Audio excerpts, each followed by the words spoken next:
श्री सद्गुरुनाथ महाराज की जय. ओम नमः शिवाय.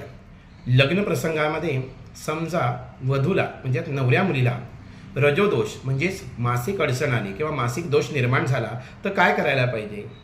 खरं पाहता विवाह ठरवत असताना मासिक अडचणीचा तारखा वगैरे सर्व स्त्रिया पाहतातच, परंतु चुकून अनवाधानाने अशा प्रकारे नवऱ्या मुलीलाच असा मासिक धर्म किंवा रजोदोष प्राप्त झाला तर मग शास्त्रात उपाय काय आहे तो आपल्याला माहीत पाहिजे. अशा वेळेस गडबडून गोंधळून न जाता आपल्या कुलपुरोहितांमार्फत कुष्मांड होम नावाचा विधी करायला सांगितलेला आहे.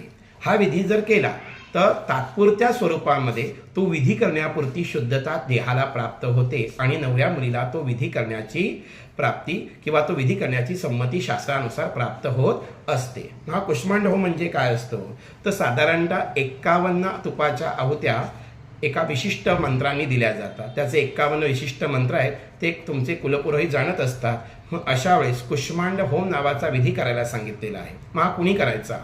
समजा कन्यादान व्हायच्या आधी तिला रजोदर्शन किंवा रजोदोष प्राप्त झाला असेल, मासिक अडचण प्राप्त झाली असेल तर तो पित्याने करायचा विधी आणि मग पुढचे विधी करायचे.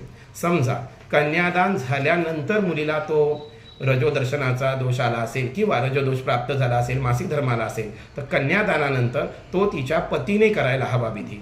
अशा तऱ्हेने कन्यादानाच्या आधी पित्याने आणि कन्यादानानंतर तिच्या पतीने हा कुष्मांड होम नावाचा विधी करावा आणि मग पुढचे विधी करण्याची संमती शास्त्रानुसार प्राप्त होत असते. त्याला कुष्मांड होम असं म्हणतात.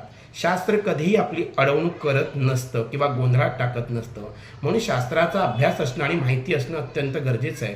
म्हणून ऐन लग्नाच्या वेळेस एखाद्या नवऱ्या मुलीला असा प्रसंग आला तर पेचात न पडता आपण हा शास्त्रोक्त विधी आपल्या पुरोहितांमार्फत करून घ्यावा, जेणेकरून आपली कुठल्याही प्रकारची आबाळ होणार नाही आणि कार्यक्रम सुव्यवस्थित पार पडेल. धन्यवाद. श्री सद्गुरुनाथ महाराज की जय.